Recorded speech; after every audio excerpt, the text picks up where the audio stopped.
So hello everyone, welcome back to rankers class 9th and 10th। This is Kishan Jaiswal. अगर आपकी math थोड़ी बहुत भी वीक है या आपको मैथ्स अच्छी नहीं लगती है, बट अच्छी नहीं लगती है इससे ये मतलब तो नहीं होता कि आपको क्लास 10th बोर्ड एग्जाम में मैथ्स का पेपर नहीं देना होगा। मैथ्स का पेपर देना होगा और पास भी करना होगा, और आराम से आप पास कर सकते हैं। आपको डर लगता है, मैं जानता हूं बहुत सारे हमारे पास ऐसे बच्चे होते हैं जिनको मैथ्स बिल्कुल पसंद नहीं होता, बिल्कुल ही नहीं पसंद होता, उनसे मैथ्स के प्रॉब्लम्स नहीं लगते हैं, मैथ्स के क्वेश्चंस के आंसर्स नहीं निकलते हैं, दे डजंट लाइक इट। तो मैं इस वीडियो में आपको बता रहा हूँगा कि आपको कौन कौन से ऐसे चैप्टर हैं और कौन कौन से किस तरीके से उस चैप्टर में कौन से प्रॉब्लम्स लगा लेने चाहिए जो कि इजी है, कि आप अपने बोर्ड एग्जाम में एक सेफ स्कोर कर सकते हैं। जैसे आउट ऑफ 80 में आप 45 मार्क्स स्कोर कर ले ताकि आप मैथ्स को क्रॉस कर जाए। क्योंकि ऐसा तो है नहीं कि भाई हमारे पास सभी बच्चे टॉपर ही हैं, सभी बच्चे 95% ही स्कोर करें, ठीक है, तो ऐसा तो है नहीं। बट अगर आप चाहते हैं कि आप मैथ्स के एग्जाम में कुछ चैप्टर्स कंप्लीट करके पास कर जाए, तो ये लिस्ट मैं बता रहा हूं, आपको चीजें समझा दे रहा हूं कि किस तरह से आपको चीजें कवर करनी है। देखो, इंपॉर्टेंट चैप्टर्स की बात करूं तो पहला चैप्टर तो आपका रियल नंबर होता है, बट उसमें क्या क्या कवर करना है उसको मैं बाद में बताऊंगा। आपको स्टार्ट कहां से करना है? पॉलिनोमियल से करना है, ठीक है। पॉलिनोमियल कर लीजिए और पॉलिनोमियल को पूरा कंप्लीट करना है। It's a very easy chapter, आप आसानी से कर सकते हैं।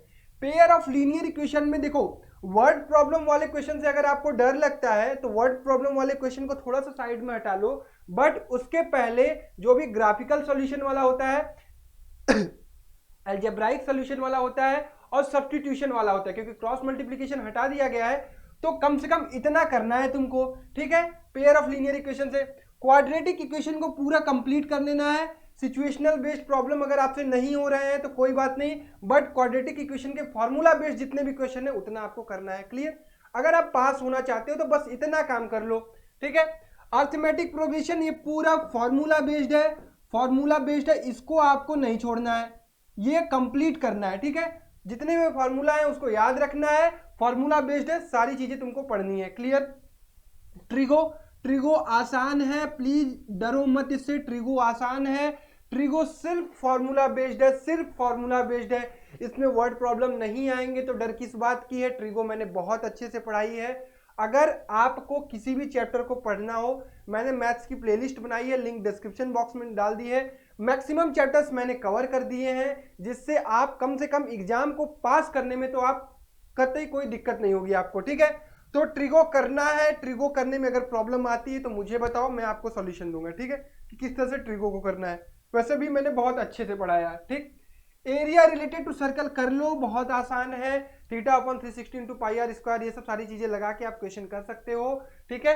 वर्ड प्रॉब्लम्स में प्रॉब्लम आती है तो उसके बारे में एक बहुत स्ट्रेटेजिक वीडियो बनाऊंगा, बट अभी थोड़ा सा डिटेलिंग ये बता देता हूँ। वर्ड प्रॉब्लम से डरो मत, क्वेश्चन को पढ़ो, पढ़ के फिगर बनाओ, फिगर बनाने के बाद जो फॉर्मूला याद है उसको इंप्लीमेंट करो। क्लियर? उसके बाद आपको कोई दिक्कत नहीं होगी। क्लियर? तो एरिया रिलेटेड टू सर्कल करना है, और अगर एरिया रिलेटेड टू सर्कल कर रहे हो तो सरफेस एरिया एंड वॉल्यूम करना जरूरी है, क्योंकि ये भी फॉर्मूला बेस्ड है।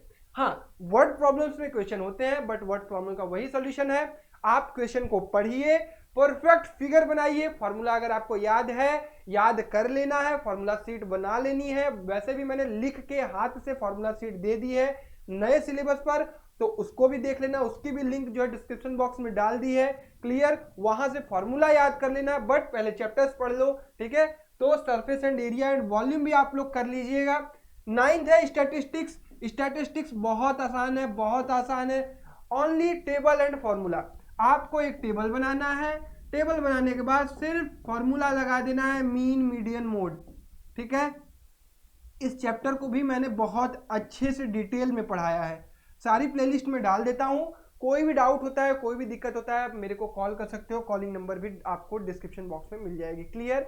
जो भी चीजें दिक्कत आ रही है मेंटरिंग से लेके, कोई भी चीज पूछना हो मेरे से पर्सनली आप पूछ लिया करो। क्लियर?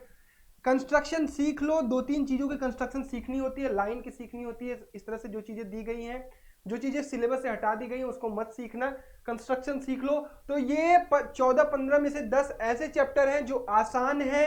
अगर आप इतना भी कर लेते हो तो आप मैथ्स बहुत अच्छे से पास कर जाओगे, मैं गारंटी देता हूं। पहले आप इन सारे चैप्टर्स को टारगेट बनाओ जो आपको इजी लगते हैं, जो एकदम इजी लगते हैं पहले उनको टारगेट बनाओ, क्योंकि जब इजी को कवर कर लोगे ना तो आपके अंदर एक कॉन्फिडेंस आएगा कि yes I can pass maths exam, मेरे से मैथ्स एग्जाम पास हो जाएगा। बस आपके अंदर क्या है ना, डर है। डर मत बैठाओ, अभी से पढ़ना स्टार्ट कर दो। 2 महीने लगभग आपके पास है, 2 महीने में आप अपनी चीजों को बदल सकते हो। तो ऐसा नहीं है कि आप बोर्ड एग्जाम आते आते एकदम कुछ भी पढ़े ना रहो, तब तक आते आते इतना तैयार कर लो, कम से कम इतना चैप्टर तैयार कर लो कि 40 से 50 नंबर स्कोर करने में आपको कोई दिक्कत ना हो। इतना कर लो, आप अपने मैथ्स के एग्जाम में पास हो जाओगे। और आगे अगर आपको मैथ्स नहीं पसंद आता है तो 11th में आप अपनी स्ट्रीम चेंज कर सकते हो, बट क्लास 10 तक आपको मैथ्स करनी है, इसलिए ये इंपॉर्टेंट चैप्टर है, ये आपको करनी है। और कोई भी दिक्कत होती है तो आप मुझे कॉल कर सकते हो, मेरे से मैसेज कर सकते हो, हर जगह मैं अवेलेबल हूं। जो भी दिक्कत होती है मेरे से मिलके बात करो, हम मिलके सॉल्यूशन बनाएंगे इसका, ठीक है। Thank you so much, I hope आपको ये चीजें पसंद आई होगी। तो इस वीडियो को ज्यादा से ज्यादा शेयर करिएगा, और हाँ, उन बच्चों तक शेयर करना, अगर आपके किसी भी दोस्त को मैथ्स में प्रॉब्लम आ रही है तो प्लीज उनको शेयर करो कि मेरे दोस्त, मेरे भाई, बस ये चैप्टर्स कर लो, आप आराम से अपने बोर्ड एग्जाम को पास कर सकते हो। पास करना सबसे आसान काम होता है, आप कभी फेल नहीं हो सकते हो अगर आपने मन से पढ़ लिया तब, ठीक है। तो इस बात को मेरे याद रखना। चलो अपना ख्याल रखो, पढ़ाई करते रहो, और जो भी दिक्कत आती है मुझे बताओ। Thank you so much.